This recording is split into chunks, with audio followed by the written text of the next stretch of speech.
আমার বাচ্চা আমি পাগল হয়ে যেতাম। আপনার কি মনে হয়? আর রক্ত বিক্রি করে দিবেন আপনি? কি কি বলেন আপনি? আমি যখন 7,000 টাকা বেতনে চাকরি করছি, আমার বাচ্চা একদিন রাতের বেলা অসুস্থ, টাকা কই পাবো? আমি মানে পাগল হয়ে গেছি। আর আপনার এটা বাচ্চা না? দেখি এদিকে আসো তো আম্মু, দেখি দাঁড়ান, একে তো আমি ধরতেও ভয় পাইতেছি। এই বাচ্চাটা আপনি একটু বুঝিয়েন, এই বাচ্চাটার এর যে খাবার খায়, খাবার খাওয়ার পরে যে জিনিসটা হজম করে, সেটা তো আপনার আমাদের পিছনের যে পথ আছে সেটা দিয়ে বের হওয়ার কথা, কিন্তু সেটা না হয়ে এই খাবারটা এখানে এসে জমা হয়, মানে যেটাকে আমরা পায়খানা বলি না। আচ্ছা একটু দেখেন তো, দেখছেন মানে এখানে এখানে এখানে এটা আসলে আমি তো ভিডিও দেখাইতে পারবো না। ওনার পুরো থলিটা এখানে বের হয়ে যাওয়া। কয় হাজার টাকা লাগে? 7,000, 8,000, 9,000, 10,000 টাকা? এলাকা মানুষ নেই নাকি? সব মরে গেছে নাকি? দেখে না? আপনি দেখেন তো বাচ্চাটার চেহারাটা দেখেন তো। হ্যাঁ, আরে ভাই ভিক্ষা করবেন আপনি সন্তান মানুষ করার জন্য? এই বাচ্চা এটা ক্যান্সার হয়ে যাবে।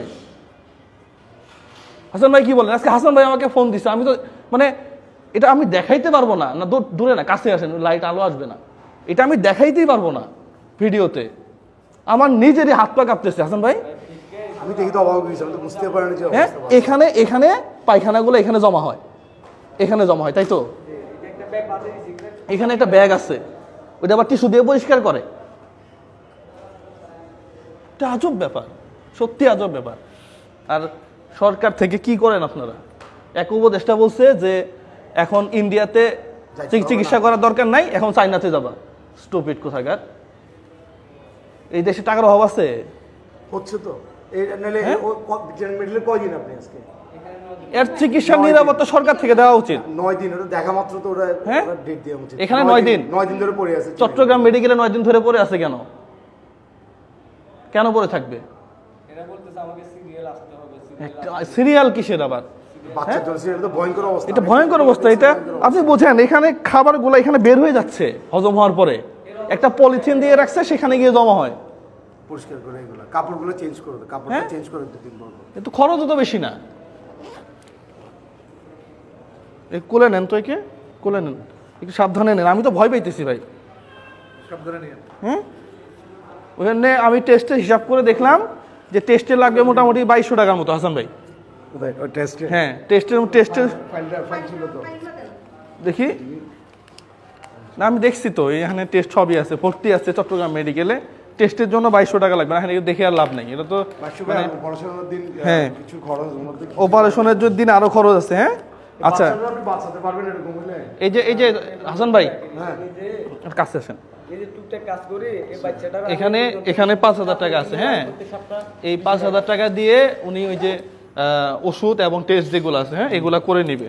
হ্যাঁ, পাশাপাশি 1, 2, 3, 4, 5, হ্যাঁ, এখানে আরো 5,000 টাকা আছে। এই 5,000 টাকা অপারেশনের সময় মনে হয় লাগবে, ডাক্তার বলছিল। হ্যাঁ, তাহলে 5,000। হ্যাঁ, শুনেন, ওই যে খায়া ফেলায়েন না, খায়া না ফেলে কালকে থেকে প্রয়োজনে সাইনবোর্ড একটা লাগে, আমি সাইন করে দিব যে বেন মেসে 001 বলছে যে আপনার ভিক্ষা বৈধ। বাচ্চাটারে অন্তত মানুষ ইয়া করেন। আর টাকা যদি আরো লাগে হাসান ভাইরে বলবেন, প্রয়োজন হইলে টাকা আরো দিব। তারপরে বাচ্চাটা সুস্থ হয়ে এখান থেকে চলে যাক। ঠিক আছে, বাবার মতো বাবা হন। 10,000 টাকা কোনো ঘটনাই না ভাই। আপনি কি বুঝান আমাকে? আপনি সচেতন না। কিসের হাত পাততে পারবেন না?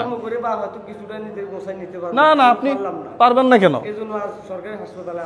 আর হাসান ভাই, বাচ্চার জন্য মানুষ কান্না করে ভাই। কি বলেন? বাচ্চার জন্য হাত পাতবেন না তো কার জন্য হাত পাতবেন? আপনি নিজের জন্য হাত পাতবেন? আরে বাবা, এখানে ভিতর থেকে বের হয়ে পায়খানা এখান দিয়ে পড়তেছে। আচ্ছা, তাহলে আপনার অপারেশনের ডেট কবে দিবে? রিপোর্ট কমপ্লিট করে হাসান ভাইকে জানাবেন। হ্যাঁ, ওই আপুর মাধ্যমে তো আপুকে জানাবেন, আপু ওনাকে জানাবে। আপনি অপারেশনটা করার পরে যেদিন যাবেন সেদিন আমাদেরকে ফোন দিবেন, আমরা এসে আপনাদেরকে বিদায় দিব। ঠিক আছে?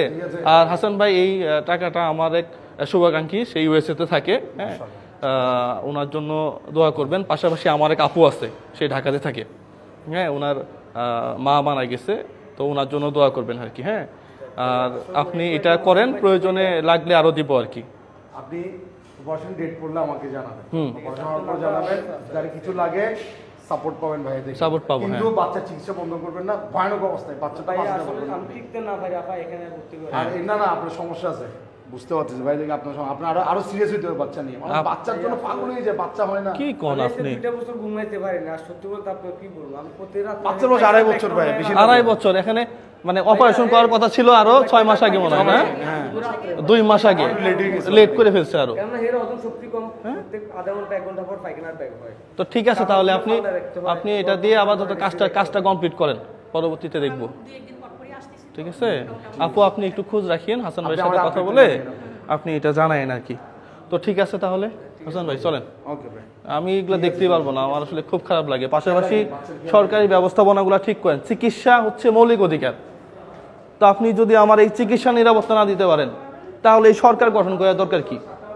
আওয়ামী লীগ আসলে কি, আর বিএনপি আসলে কি, আর জামাত আসলে কি? সবগুলা চরিত্র তো একই দেখতেছি। খালি বেগম পাড়ায় বাড়ি বানাইলে তো হবে না, সবার আগে চিকিৎসা নিরাপত্তা। জীবন না থাকলে আর দেশ থেকে লাভ কি? এই দিক দিয়ে একটু খেয়াল রাখবেন। সবাই ভালো থাকবেন, সুস্থ থাকবেন। আসসালামু আলাইকুম ওয়া রাহমাতুল্লাহ। কি জানো তো